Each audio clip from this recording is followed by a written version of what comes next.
কি খবর নিসেত? বাহারি সাহেব, সবকিছু হাতের নাগালের বাইরে চলে গেছে। কি হয়েছে? বাবার হয়ে যে লোকগুলো কাজ করছে তারা আমাকে মেরে ফেলবে। ওরা আমার পিছু নিয়েছে। তোমার কাছ থেকে কি চাই? ওরা জানতে পেরেছে যে আমি বাহারি লোকদের সাথেই আছি।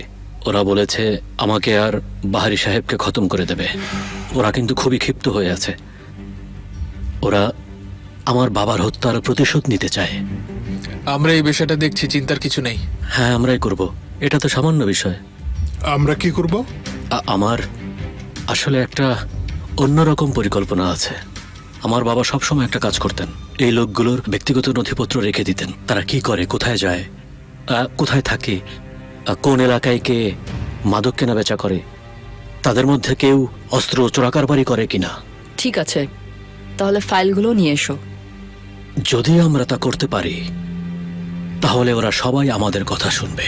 তাহলে তো কোনো খুন খারাপিও হবে না। প্রয়োজন হলে খুন হবে, কোনো সমস্যা তো দেখছি না। আচ্ছা, ফাইলগুলো কোথায় আছে? আমার বাবার ফার্ম হাউসে, কিন্তু ওখানে আমি কোনোভাবেই যেতে পারবো না। এহসান আমাকে পেলে একদম জানে মেরে ফেলবে। ওটা নিয়ে চিন্তার কারণ নেই, আমরা করে নিতে পারবো। তোমার সেখানে যেতে হবে না।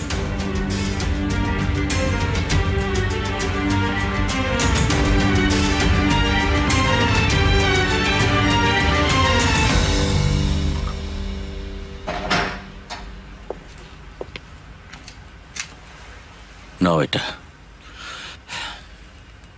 একটা কথা বলবো? মোস্তফার বিষয়ে আমরা কি করব, কি বলবো ওকে? কি বিষয়? কি ওটা প্রোটোকলের বিষয়ে? ও, এ বিষয়ে ভাই কিছুই জানে না। হ্যাঁ, সে জানতে পারবে না, আর এটা আমাদের টপিক না। আমি আমাদের দুজনের টপিকের কথা বলছি। আমরা যে একসাথে, সেটা কিভাবে বলবো? এটা কোনো ব্যাপারই না, ও আমার ভাই। আমি অতটাও খারাপ না যে আমি আমার কাছের বন্ধুর বোনের সাথে প্রেম করব। বোকার মতো কথা বলো না তো। এই পুরুষতান্ত্রিক বিশ্বে এ ধরনের পুরুষকে মেরে মৃত্যুর মুখে ঠেলে দেয়া হয়, এটাই আর কি। প্রত্যেকের তার নিজের বিষয় নিয়ে মাথা ঘামানো উচিত। আর তুমি যদি বলতে ভয় পাও তাহলে আমি বলবো। আমি ভয় পাচ্ছি নাকি? কোনোভাবেই না। তুমি কি কখনো আমাকে কোনো কিছু নিয়ে কখনো ভয় পেতে দেখেছো? এটা মানাই যায় না। কোনো কালেই আমি ভয় পাই না। মানে চলো আমরা মোস্তফাকে বলেই ফেলি। বাহারি বাবাকেও বলি, যদিও উনি রেগে যেতে পারেন।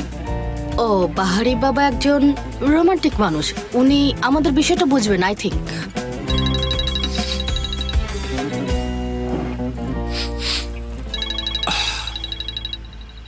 হ্যালো ভাই, আমরা একটা অপারেশনে বের হচ্ছি। কিসের অপারেশন? আদিলের লোকজন ঝামেলা শুরু করেছে, তাদের শিক্ষা দিতে যাচ্ছি। ভালোই শোডাউন হবে মনে হচ্ছে। আরো দুটো পিস্তল নিয়ে আসতে বলছো নাকি? হ্যাঁ, তুমি দ্রুত আসো। ঠিক আছে, লোকেশনটা দাও। ঠিক আছে, আমি তোমাকে লোকেশন দিচ্ছি। ও আল্লাহ, ও এমন ভাবে চাচ্ছে মনে হচ্ছে আমি ওর গার্লফ্রেন্ড। যেতে হবে এখনই।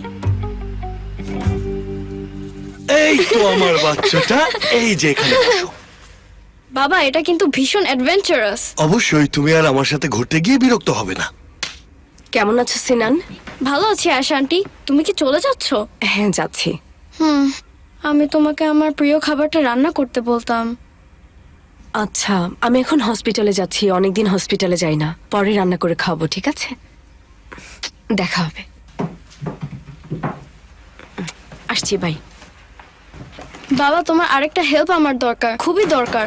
আবার কি হেল্প লাগবে বলো শুনি। স্কুলে প্রোগ্রাম আছে যেখানে মিউজিক বাজাতে হবে আর গানও গাইতে হবে।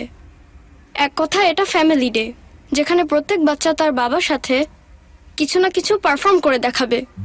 আর তাই আমি বলছিলাম যে বাবা, তুমি তো খুব ভালো গিটার বাজাতে পারো, তাহলে আমরা একসাথে মিলে গান গাইতে পারি।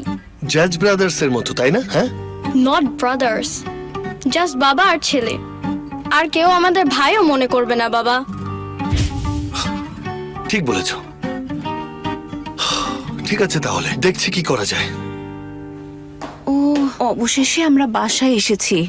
গত রাতটা যে কি বাজে কেটেছে। হ্যাঁ, কিন্তু তুমি তো গত রাতে মধ্যমণি ছিলে সঙ্গুল। আমাকে বিষয়টা বলো। না, কিছুই হয়নি। স্যার, আপনার খোঁজে বাড়িতে পুলিশ এসেছে। কোনো ঝামেলা হয়েছে নাকি? আমরা সদরুদ্দিন আর সঙ্গল উম্মানকে থানায় নিয়ে যেতে এসেছি। আমি ওদের লয়ার, বলুন কি হয়েছে। একটা খুনের তদন্তের বিষয়। আমরা এখন শেষ।